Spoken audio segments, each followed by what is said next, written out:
Денеска навремено дојдов да одговорам на поканата на анкетната комисија во својство на сведок, да одговорам на сите прашања кои што сакаа сите членови на анкетната комисија да ми ги постават. И одговорив на сите прашања, без исклучок. Секој доби одговор. Дури на крајот веќе добар дел од нив и нема доволно прашања. Не ги искористуваа своите права да ги постават сите по број прашања што може да ги постават, затоа што си исцрпеа прашањата кои што сакаа да ги постават. Се повикав на членот 4 став 4 од причина што единствената програма на СДСМ е да создава конфликти, тензии, деструкција, ширење на омрза и не сакав да им го пружам тоа задоволство денеска. Одговорив на сите прашања, ги кажав вистинските одговори. Тоа се работи кои што во најголем дел и јавно сум ги кажал и сум ги споделил со јавноста, така што нема нешто што досега не е споделено со јавноста од она што го кажав. И мислам дека покрај оваа анкетна комисија следува и вистинската анкетна комисија ќе биде она на народот на 24 април следната година.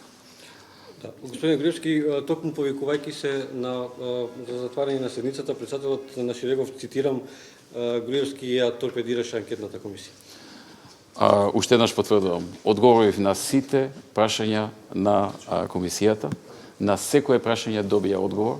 Сите имаа право да постават онолку прашања колку што имаат право по деловникот, дел ги искористија сите прашања да ги постават, дел нема затоа што пред нив некој веќе ги поставил прашањата, па не ги искористија сите прашања. Напротив, не само што не сум ја торпедирал, како што тој кажал, туку напротив, одговорив совесно, одговорно и на време дојдов да одговорам на сите прашања и да ја кажам вистината, да им ја кажам вистината во очи на сите кои што сакаат на било кој начин да ја искриват таа вистина. Пред 10 дена ветивте или ветивте дека ќе одговарате отворено за јавноста, а просто одговарате да биде затворена седницата. Зошто? Погледнете изјавата од пред 10 дена. Дали ќе се испочитува до крај договорот од Пржино? Договорот од Пржино мора да се испочитува и мора да има избори на 24 април 2016 година. Оставка овие денови? Договорот од Пржино ќе се испочитува и ќе се постапи онака како што е предвидено во договорот. Господине премиер, јас пред една неделва прашав дали имате нешто против медиумите да присуствуваат на анкетната комисија и рековте немате ништо против. Прашањето, јас како што го разбрав, беше дали медиумите имаат право да присуствуваат на анкетните комисии. Вие сте мислеле конкретно на мене. Јас одговорив на тоа прашање уште во мојот воведен дел. Зошто денеска имате против да присуствуваат медиумите на... Одговорив сега пред малце на тоа прашање. Ама имаше ништо класифицирано во вашите одговори? Пред малку ви одговорив на прашањето. Ќе може повторно да ми повторите дали имаше... Не, ќе вратите снимката и ќе го видите одговорот. Или мислите дека е нефер кон јавноста што нема да слушне што се зборувало на анкетната комисија само заради себе само? Одговорив и на тоа прашање укажувајќи дека се што кажав тука веќе е кажано во јавноста, дали тоа е на прашања на медиуми, дали тоа е на пратенички прашања или слично. Господин Шилегов рече дека личеле на хумор одговорите ваши.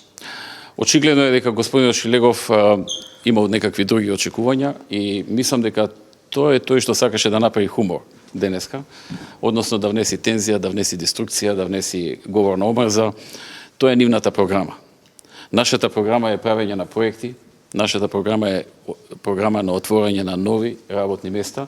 И јас ве поканувам во 19 часот да дојдете во владата, имаме да објавиме една нова инвестиција, пристигнати се инвеститорите и се работи за инвестиција која отвара многу нови работни места. Ви благодарам. Само уште едно прашање, премиере. Како може да ве прашуваат да отварат истраги за вас врз основа на слични документирани материјали? Како може да ви поставуваат прашање во анкетна комисија и да отварат истраги за вас на слични документирани материјали? Обвинителството работи согласно пријавите што ги добија од СДСМ. Тоа е тоа. Ви благодарам.